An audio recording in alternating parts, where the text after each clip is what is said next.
I'm Jen, and I am with Silverwheel Coaching. And I spent 7 years working in a trauma recovery center where I lived on site. And while I was there, I did, of course, all kinds of work with clients with trauma. I developed a non-12-step relapse prevention program. But during the whole thing, I lived on site, which was very stressful. And so I had to learn about burnout and self-care. And I spent 3 years researching, and I figured I needed to save other people from 3 or 4 years of research and start sharing this with people. And so today's webinar is focused a little bit more on people who are small business owners, because we have our own unique issues with burnout, right? And so, yeah, so that's a little bit about me. That's why we're doing this. And let me just catch my breath and take a deep breath. Okay, so, yeah, so this is my information if you want to learn more. And then one of the things that we struggle with as small business owners, we're so busy building our brand and so busy building our business that we blur the lines between our business and ourselves. And we begin to identify as our business and see our business as us. And so our identity is really, who am I and what defines my essential character? But when we see ourselves as the roles we play in life, like, spouse, parent, our job description, we start to blur those lines and we start to struggle with these thoughts of never enough, because I'm not a good enough business owner. I'm not a good enough parent. I'm not a good enough whatever, right? And so we need to remember that our identity is our core self, and our business is here to support us, and we're here to support our business. And we need to keep that definition, because when we allow our business and our clients to run our lives instead of us running our business, we start to move towards burnout. And so one thing we need to look at is our self-worth needs to be separated from external factors, including our business. So our self-worth should be this nice, steady, straight line, right? And all of us here have a good degree of self-worth because we had the bravery to go out and start our own businesses. Like, we are awesome.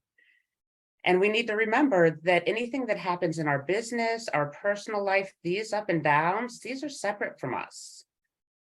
Because when we see those as a reflection of our worth, we're going to struggle. So number one rule is you are not your business. And I also forgot to mention, everyone, that I'm going to be hitting you with a lot of information in these next slides. So if you don't have a pen and paper, please grab one now, because a lot of what I'm going to say is not on the slides.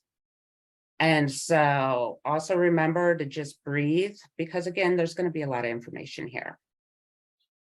Jen, will you be sending the presentation out after? Will you be giving it to me after the center lab, or? Yeah, I can give you the presentation so that people can have the slides. And then, like I said, there's still a lot that's not going to necessarily be on the slides. So that's why I'd love you guys to be taking some notes.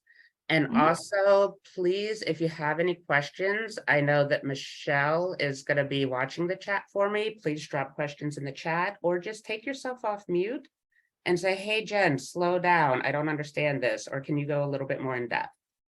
I'm very used to group sessions, so please interrupt. So here we go.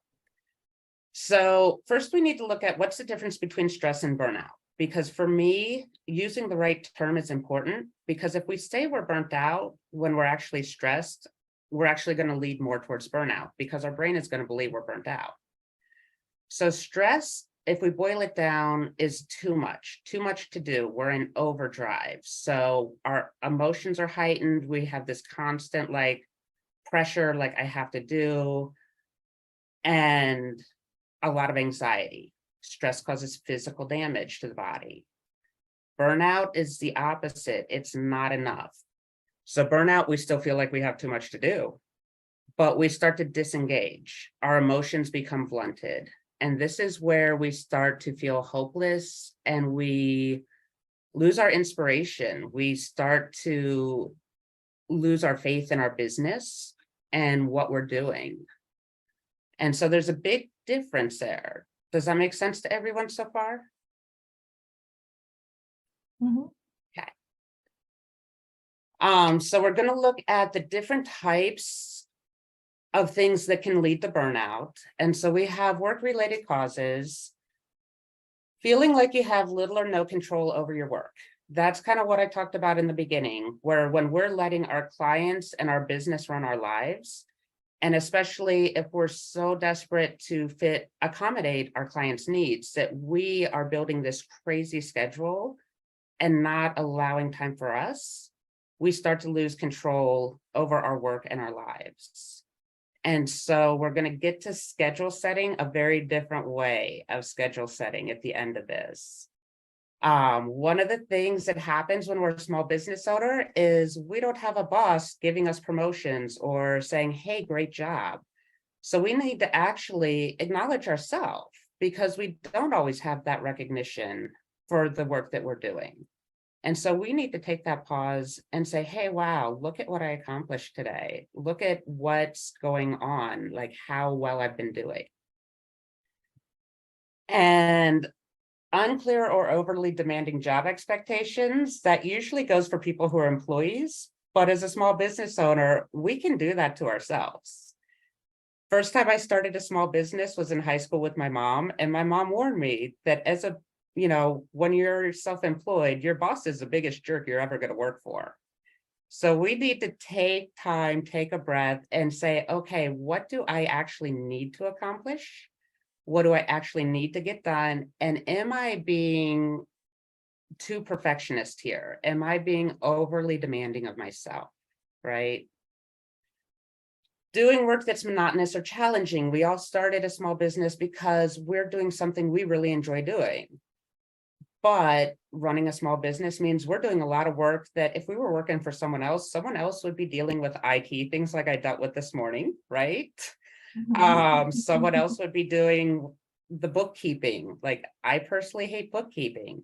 So what I did is I found a free program called Wave that, it's just a bookkeeping program. It's not full on accounting. So for bigger businesses, it's not enough. But if you're just a small solopreneur, Wave is more than enough. You hook it up to your bank account. It does half the work for you. So when you can't afford to hire someone else, you can still get apps and programs that do a lot of that monotonous work for you. That's maybe not your favorite thing to do. And again, sometimes we can create our own chaotic or high pressure environment. Usually that pressure is coming from us, right? And then we have lifestyle causes of burnout, which is working too much and not taking enough time for ourselves, trying to be everything to everyone, not accepting help or asking help from others, or sometimes we may not have that support network. And not getting enough sleep. Sleep is a really, really important thing. And that can be hard if you're a small business owner, and especially if you have kiddos. So we have these lifestyle things that we need to look at as well, not just our work. And then personality traits, perfectionist tendencies, when we believe nothing's ever good enough, and our need to be in control of everything. Like, does anyone else have control issues? Because I know I sure do. Like, I have people who are like, I could help you out with that. I'm like, no, you won't do it right. And that's one of my things I work on because, again, this can lead to burnout. Also, if you have a pessimistic view, like if you get stuck in that trap of nothing's working out right, this is never going to work. Then the rest are kind of all really similar, that high achieving type A, and then also over empathizing. Like we need to have those emotional boundaries, which we'll talk about either today or next week. And so we need to have emotional boundaries with ourselves and others. And we need to understand how to empathize without taking on everyone else's pain, right?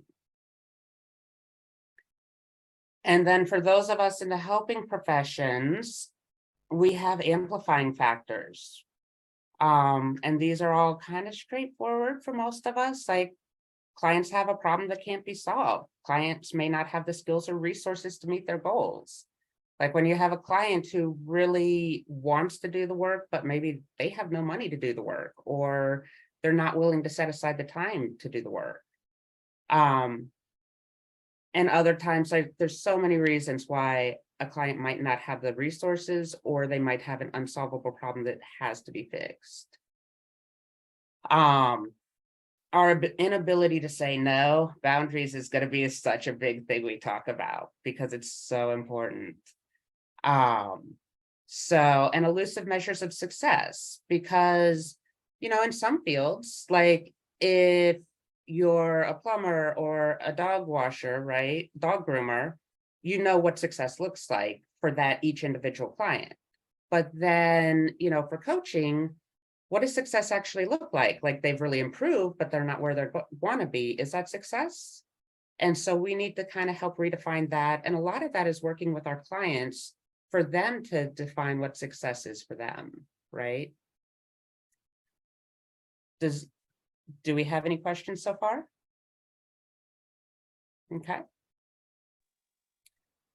So let's get into some of our symptoms and signs of burnout.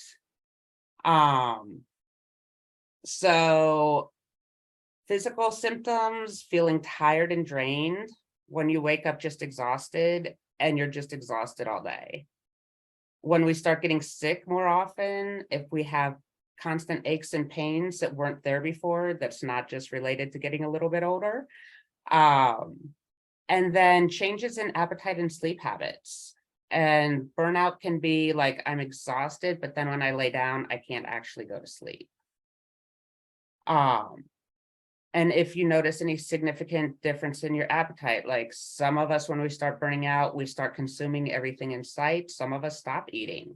Sometimes it's maybe I'm craving something that I've never eaten before. So all of these, like, we need to be in touch with our body, in tune with our body, and see, notice these changes. Oh, hey, look, my computer's finally rebooting. I'm so glad we had a neighbor. I'm so glad I had a neighbor who was home.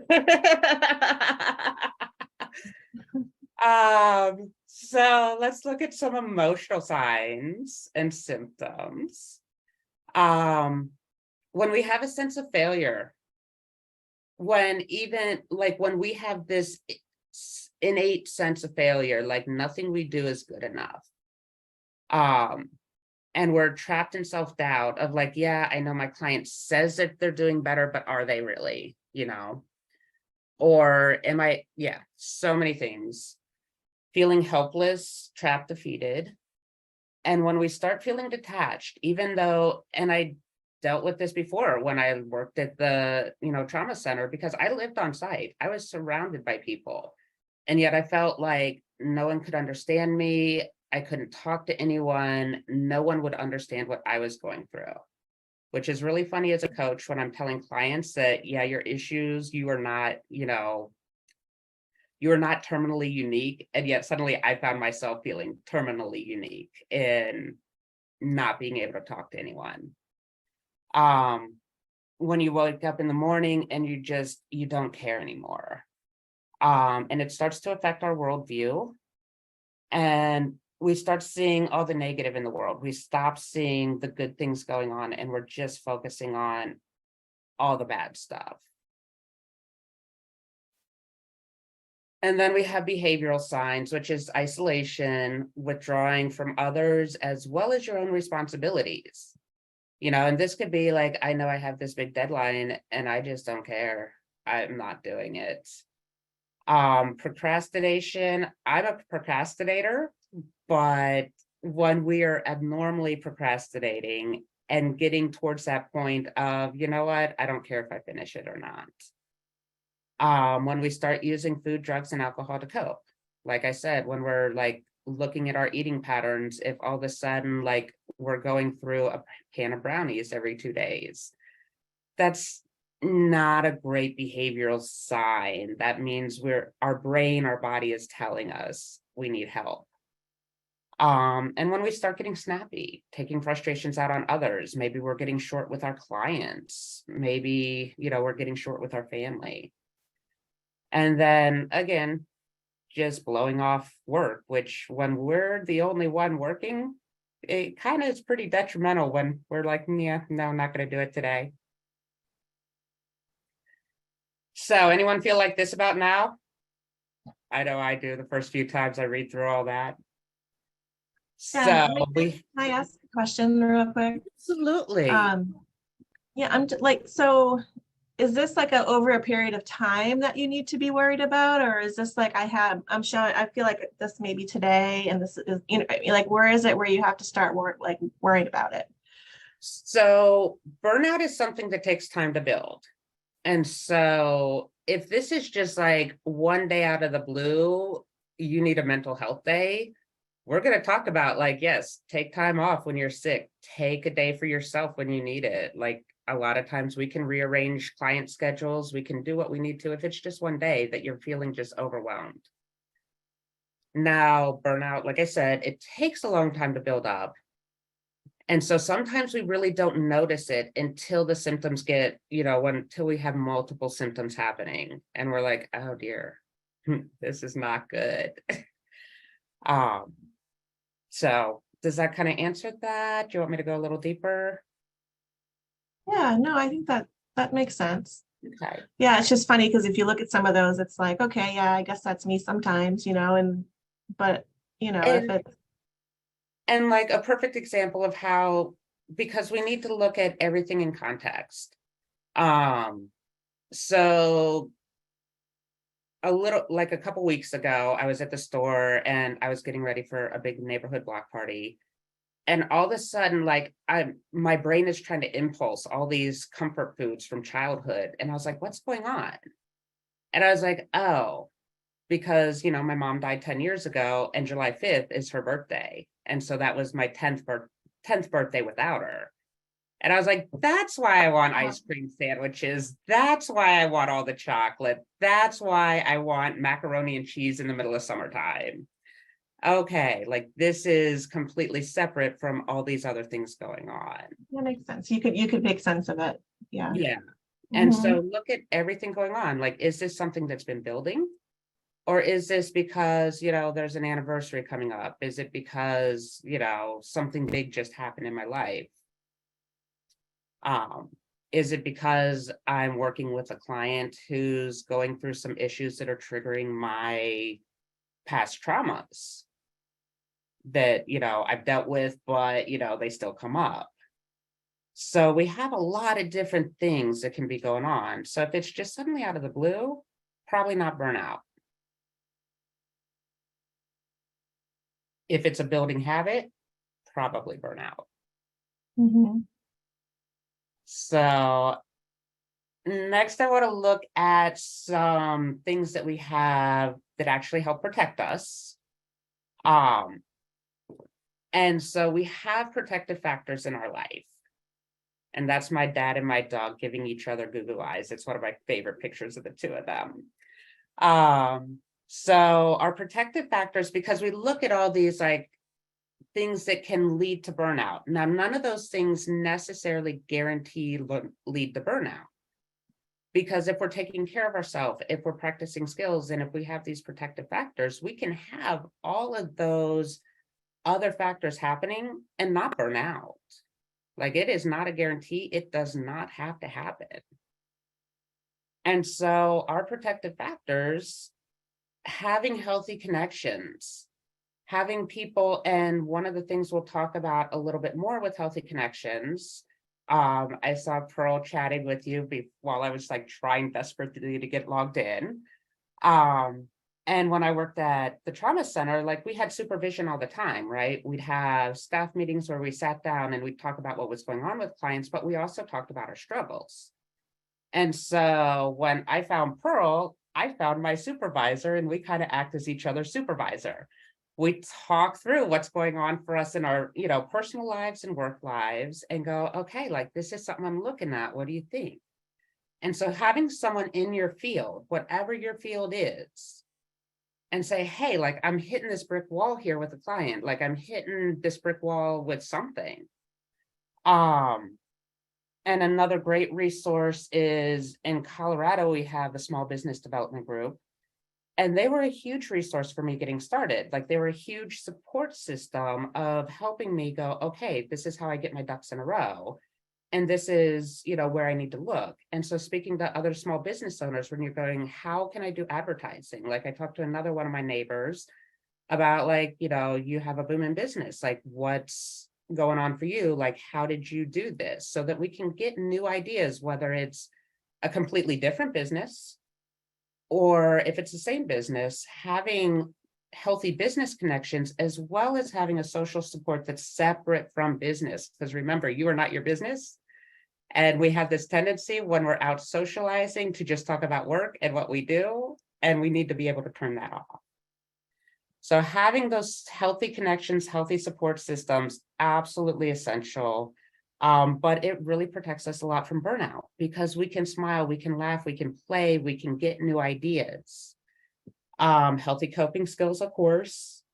Having that strong sense of self-esteem and self-worth is another very strong protective factor, because even when things feel like they're getting overwhelming or not going right, we go, it's okay, because that's not a reflection on me. That means I just need to change something with the business. That doesn't mean I have a problem. It means I need to work here. Having a sense of purpose, which most of us who have a small business, most of us, that is our sense of purpose, right? But also we can have other things that bring us purpose and joy outside of our business. I'm a little activist, so that's one of my side things is I write to politicians and I do things, right? Because that fulfills me in a way that my business doesn't. Healthy thought patterns, being able to look at the positive, being able to, and not like this false positivity that some people do, but like actually going, okay, what went right today? And then taking care of our physical health. Taking care of our physical health is such an essential thing to prevent burnout, because healthy body, healthy mind, and vice versa. And so what can we do about burnout? How can we protect ourselves if we're already there? Because I always talk about burnout prevention and burnout mitigation, because sometimes we're already there and sometimes we're just trying to prevent it. So one of our biggest things that can be so hard, especially for the women business owners, is to ask for help. We need to be able to ask for help. My computer, I thought it was rebooted. It's still rebooting. It's still in the process. So when I'm sitting here panicking and it's 10 till, I'm like, okay, who can I call? Who can I ask for help? Who can bring me a computer? It's going to take a minute to download all this stuff, but we can get it done. Ask for help. And so you can practice, like, always practice with baby steps. If asking for help is not your thing, just start with baby steps. Ask someone to like get something off a shelf for you. Do something small where you can start practicing asking for help with little things so it becomes more comfortable. And our big thing, well, a big thing is boundaries. And I'm looking at the time. And I think, because I want to get to one section before we finish today. So I think I'm going to skip boundaries. And if we have time, we're going to come back to it. And the reason I go into boundaries, like I know a lot of us, have a good grasp on boundaries. But the first time I did my burnout prevention workshop, it was ER nurses, therapists, a teacher, and a doctor. So I'm like, we're all good with boundaries. I don't really need to talk about boundaries. And when I tried to skim over boundaries, the workshop came to a grinding halt and we spent like half the day on it. I was like, okay, we really need to go into different types of boundaries, how to set boundaries, and how to respect boundaries of others, but also realize those boundaries have to be not only with other people, but with ourselves, right? And so just to make sure we have enough time for the scheduling piece, I'm going to kind of skip past boundaries and we'll try to make it back. Sound like a plan?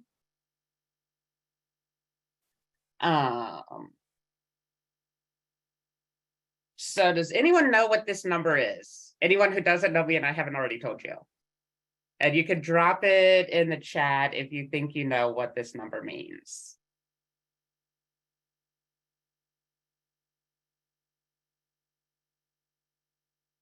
No one. No one. 168 hours, and take a deep breath on this. 168 hours is how many hours you have in a week.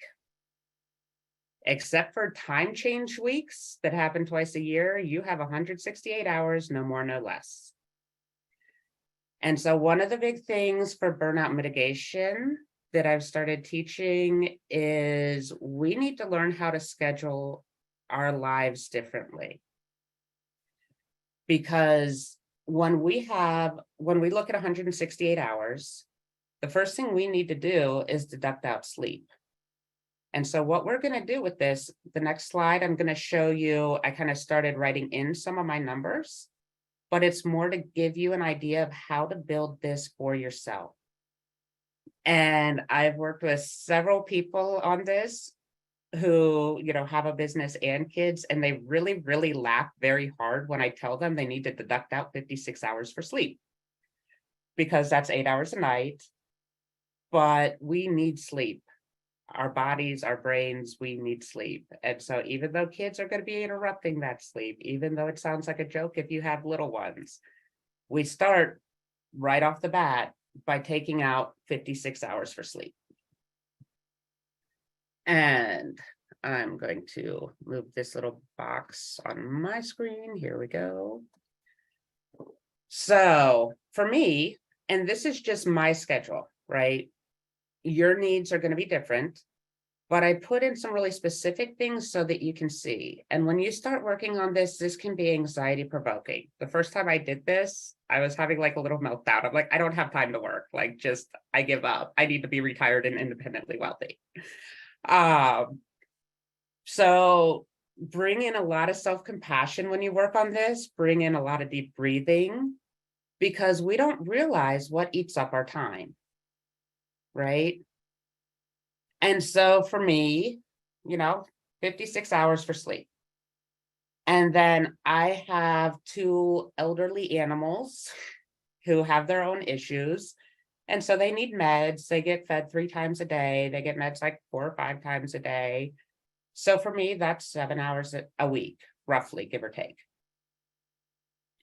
I tend to cook like 1 or 2 big meals a week so that I don't have to think about cooking dinner. That is a luxury of being single and child-free, is I don't have to cook for kids every day. So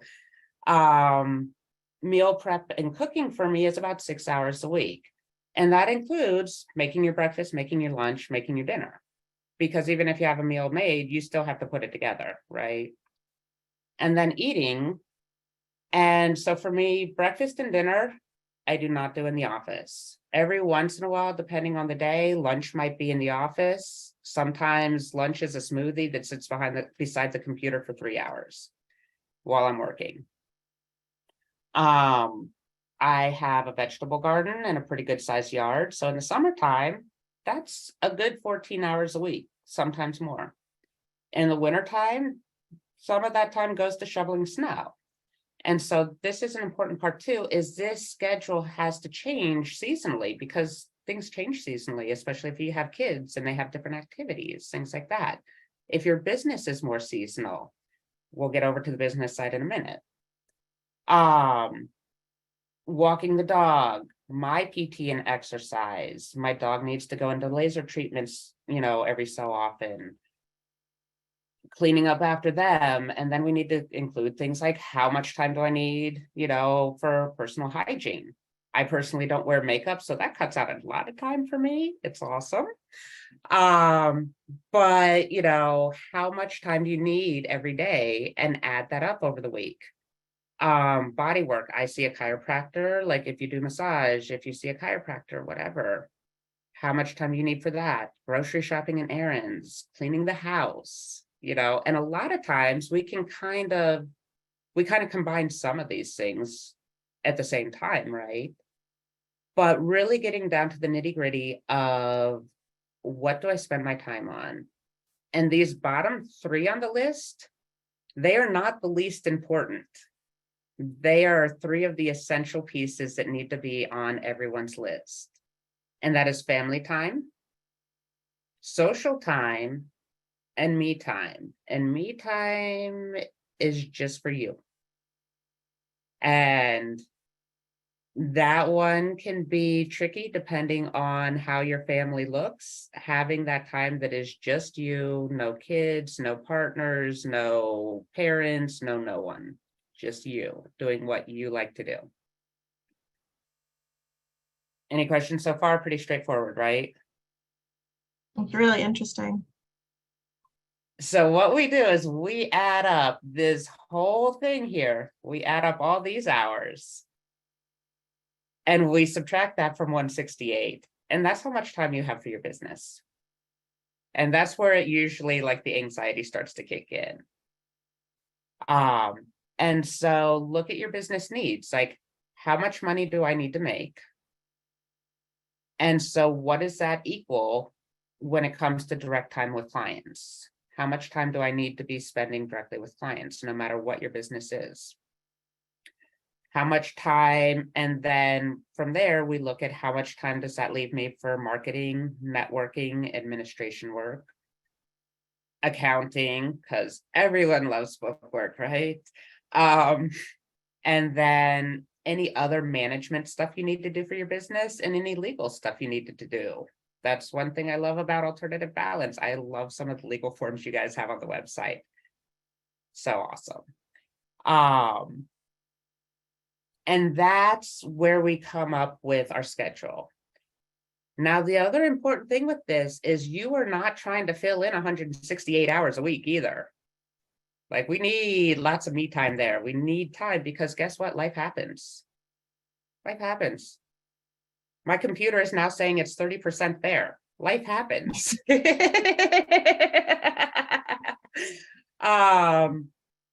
So we have to leave in time for us being late, clients being late, emergencies.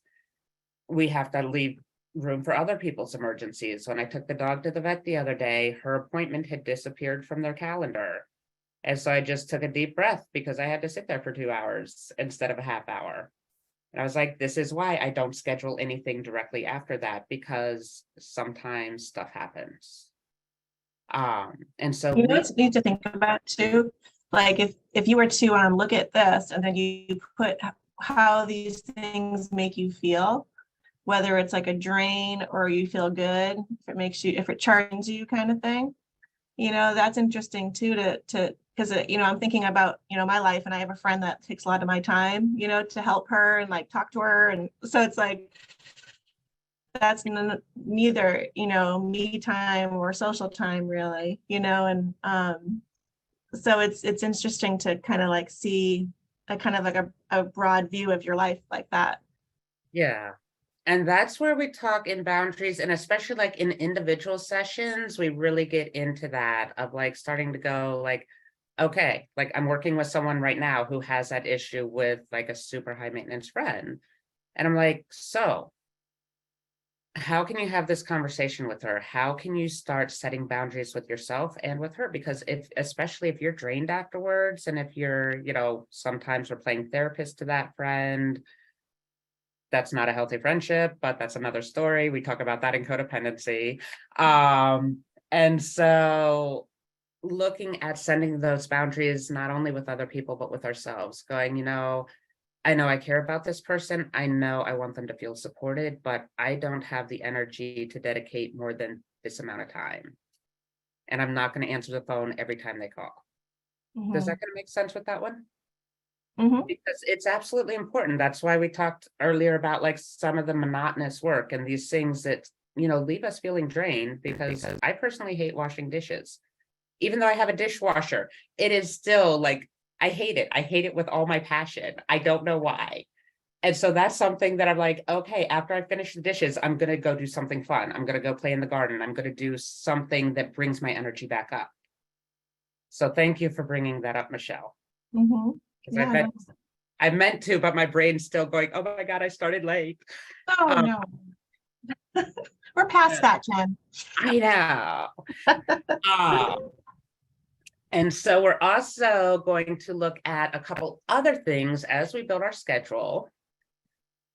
And so some of what we need to look at when we build our schedule is, like you said, what brings us, what energizes us, what drains us, but also what is your sleep chronotype? Me, I tend towards night owl status. And I'm a night owl who's trying to be like more of a morning person. So that means like in the summertime, I'm up by 7:30, which some people laugh at, but for me, that is a miracle. But my brain does not turn on until 9 a.m. And so it doesn't matter if I get up at 6:30, 7:30, 8:30. I am not in a place where I can really do what I need to do and interact with people in a good way and really have all the synapses firing until 9 a.m. And people in my life have seen it happen. They're like, what just happened? I was like, is it 9 o'clock? They're like, yep, okay. Because all of a sudden I turn on. And so that I know when I'm scheduling my work, I try not to see clients really before 10. And I'll see them at 9, but unless it's an absolute emergency, I don't do anything business related before 9 o'clock because my brain is not fully functioning and it's not making the connections it needs to make. That means I can also still be working at 8 o'clock at night, 9 o'clock at night, where most people are done. So, looking at, are you a morning person? Are you a night owl? Are you an early bird? When is your brain functioning best? When is it functioning best for you to do your type of work? And then also, what time of day does your body need food or rest? Like for me, I hit a slump right around like 4:30 to 5:30. So I try not to have clients scheduled between 4:30 and 6 because I know that I start to kind of dip a little bit then. And then I come right back up. Try to find a way to build your schedule around those natural like dips and peaks throughout the day. Other things, no matter what kind of business you're in, how much time do you need between appointments? Whether it's time to get to your next appointment, whether it's time to write notes, decompress and reset before the next, client or customer you see. How much time do you need? And then what time of day does your family need your time and attention? And this is most important for people, with partners and kids, but also for people who are taking care of, older parents or anything like that, people who are caretaking as well as running a business. Because we need to look at all those things before we start building our work schedule. Any other thoughts on that so far? Yes, bro. Yeah, I was going to say it's so interesting.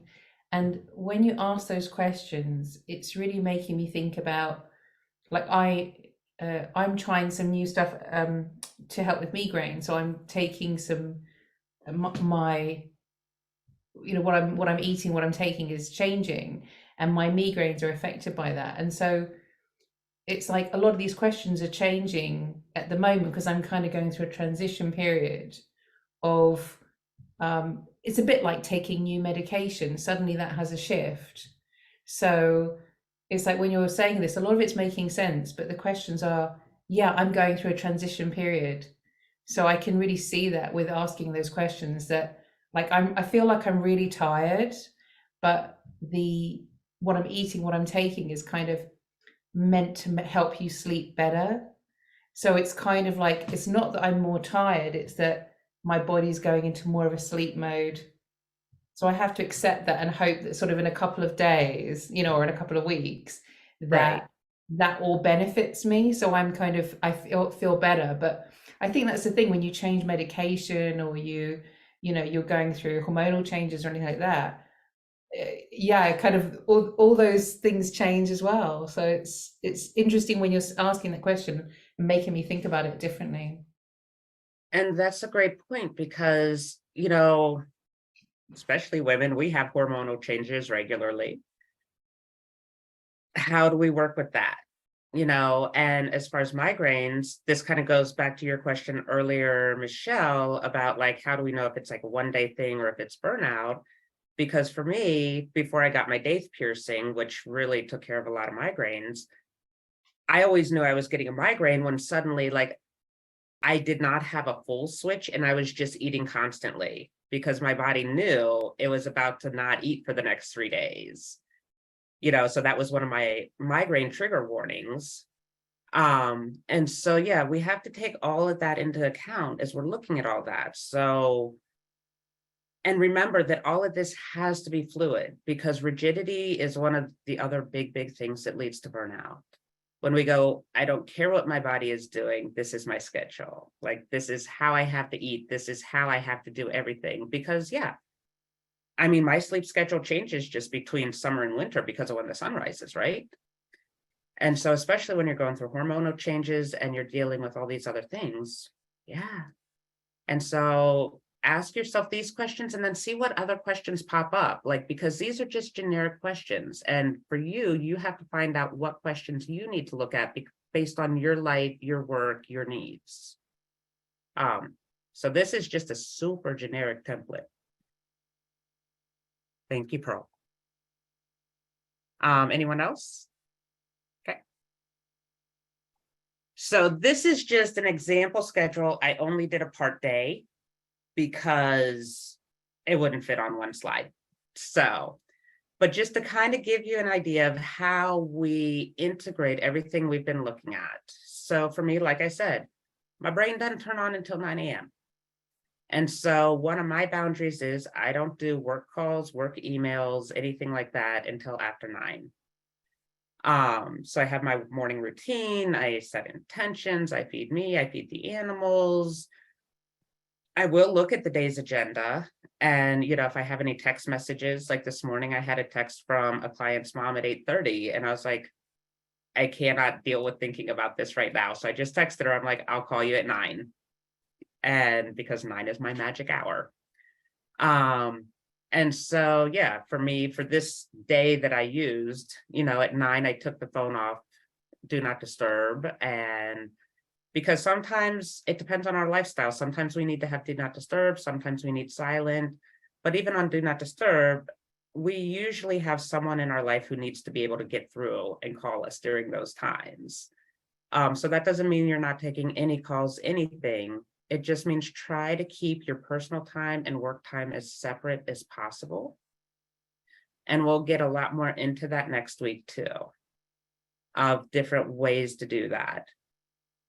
So yeah, morning routine, then 9 o'clock, you know, go out, water the garden, weed, do some outdoor stuff to really get me like up and like ready to go. Client session, one of my things is a friend of mine gave me her old Fitbit, and so it buzzes at me and it just buzzed telling me that I haven't taken any steps this hour. And I'm like, I know. But it's a really good thing to help me because I'm the type of person who can get in a zone very easily, and I can just work on the computer for hours on end. And I forget to go to the bathroom or drink or eat or move. And then I'm like feeling exhausted and achy and sore. So I have the Fitbit to remind me to get my 250 steps in, and hydrate and things like that. And so pretty much straightforward, right?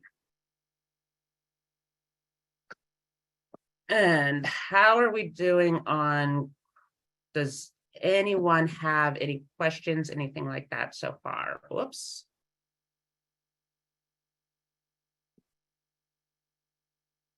Okay.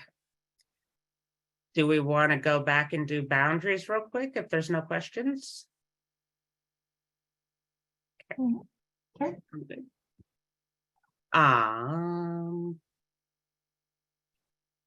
So boundaries, again, this is going to be basic for some people. For some of us, we really need to look at it. Let me move this again. So setting boundaries, we need to communicate our boundaries in a way that's respectful towards the other person or towards ourselves. Because we have to remember that setting boundaries includes setting them with ourselves. That could be, the TV needs to be off by, 10 o'clock at night, or whatever it is for you. Be clear about what you do and do not want when you're communicating with someone else. And then prepare ahead of time of how you intend to enforce your boundaries and any consequences for yourself or the other person ignoring the boundaries. And consequences are not punishments. Consequences aren't, I'm not going to talk to you for a week. That's a punishment, right? Consequences may be, if you call me during this time, I'm not going to answer the phone. Consequences with ourselves are, if you stay up past this time, your brain is going to be wired and you're not going to sleep. So, but when you're communicating your boundaries with other people, you need to know how you plan to enforce those boundaries, whether it's reminding them, whether it's like a certain no, however it is, and what the consequences are going to be. And often with other people, especially if it's someone who tends to push through boundaries, we can express enforcement and consequences when we're setting those boundaries. So that could be, I know that you have a lot going on in your life and you really want to talk, but I have a very busy day today. And so I can't have you calling me, before 6 o'clock tonight. And if you do, know that I'm not going to answer your call. And if you keep calling and distracting me, I'm going to silence you. So does that kind of make sense how we can set those boundaries, especially with someone who's a notorious boundary breaker? And then don't be afraid to say no. Like, we're always so afraid to say no. And that's what boundaries are.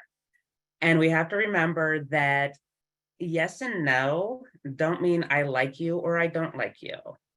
Yes means I have the time and energy to do this right now.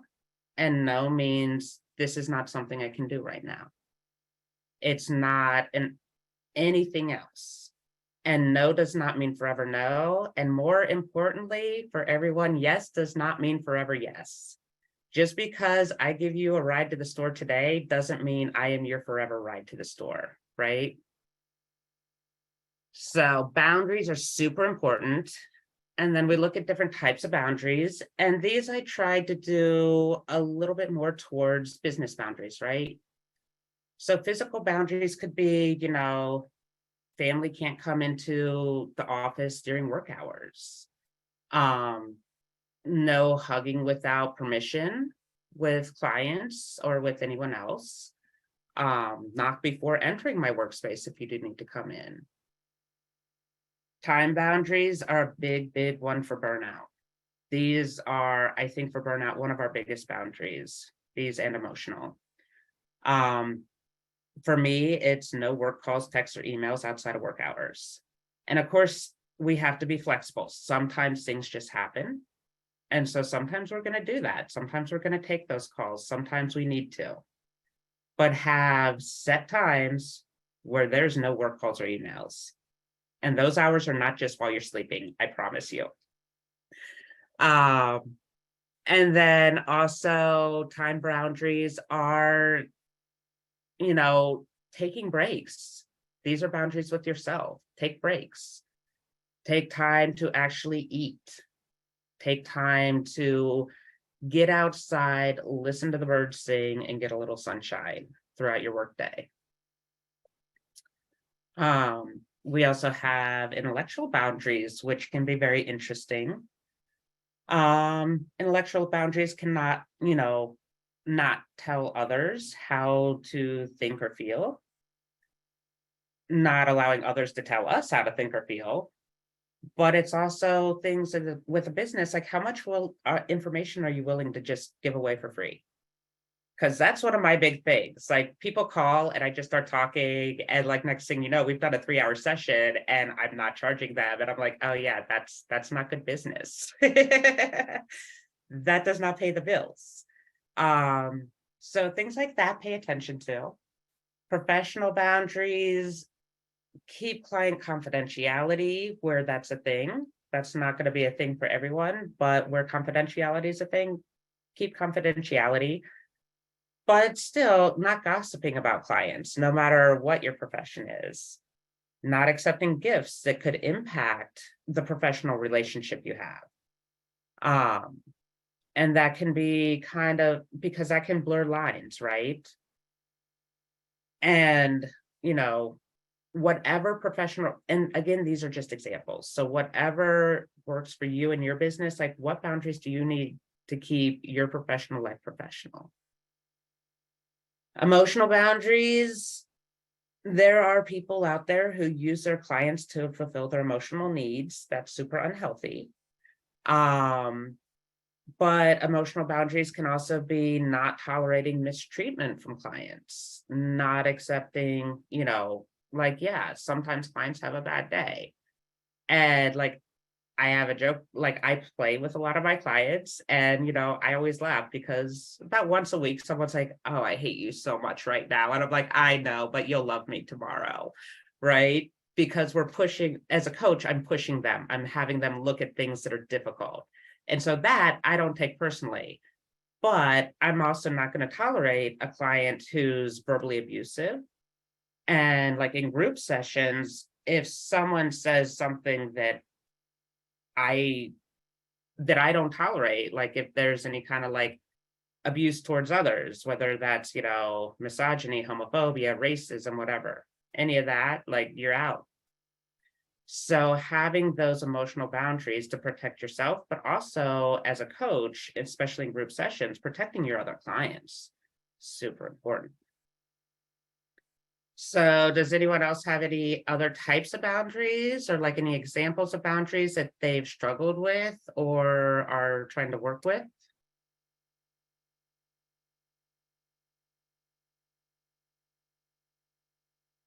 Okay.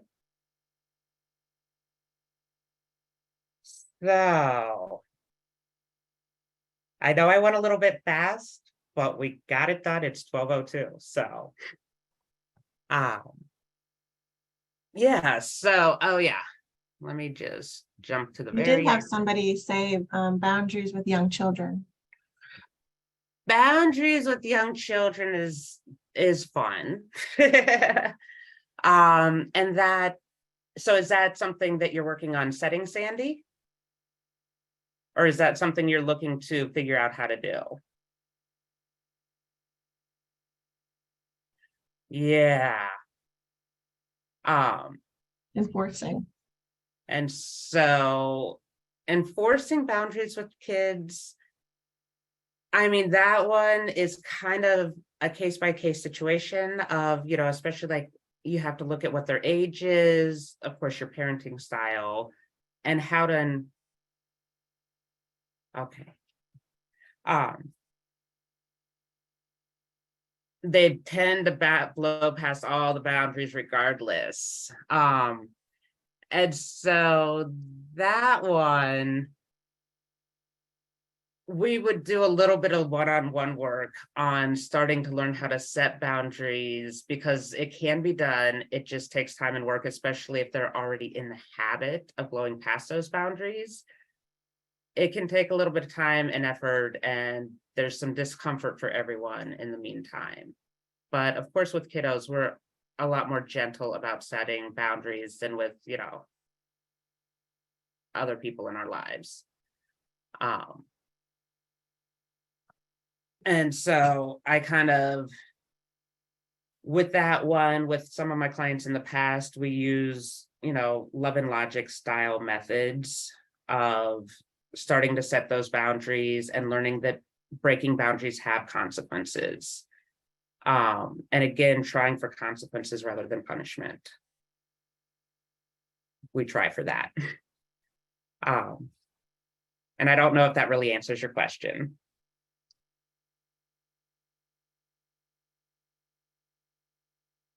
Sorry, can I add something to that? Uh-huh.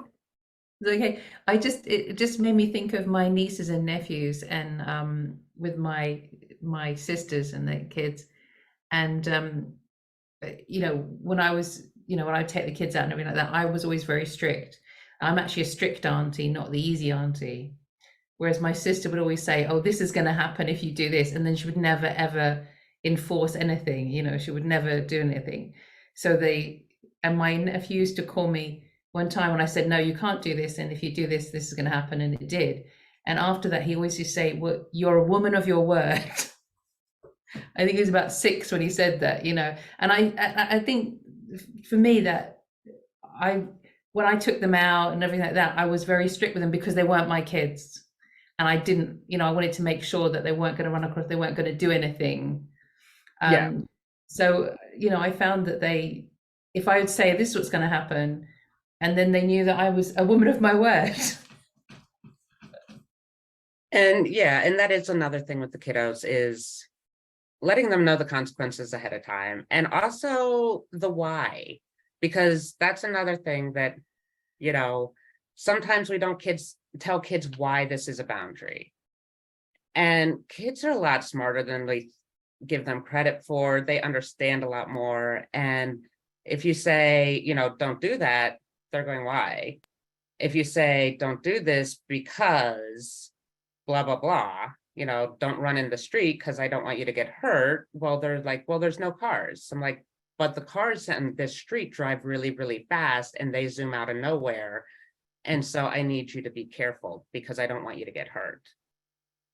That gives them a little more idea of because they're like, especially young ones think like right here, right now, I don't see any cars, it's fine. Yes, but they come faster than you realize. So yeah. And being the strict auntie, I'm the strict cousin, so, but I'm not like super strict. I'm like, no, you can't do anything. I'm like, well, no, you just need to do this my way. Otherwise we can't do it, and we can play and have fun, or we cannot. So, any other questions? Thank you. Thank you so much, everybody. I'm glad that it's been helpful for people. And please come back for part 2, because we're going to talk about a lot more. We're going to talk about different elements of self-care and bringing up a very balanced view of self-care. It's not like fluffy stuff that you see just everywhere. It's not about bubble baths and pedicures. It is real solid self-care that is, doesn't take a lot of money, and it doesn't take as much time as we think it does. So we're going to look at that, and we're going to look at a few other things to really help you prevent burnout so that you can keep doing what you love, because we're all here because we love what we do, hopefully. Thank you, Jenn. This was really great. Great. I'm going to put the recording of this and your presentation and your offer in an email, and also I'm going to post it to the Facebook group. So look for it there. And I posted the registration for next week in the chat, and some other links for alternative balance. But yeah, thanks again. And then hopefully we'll see everybody next week. All right. Thank you so much.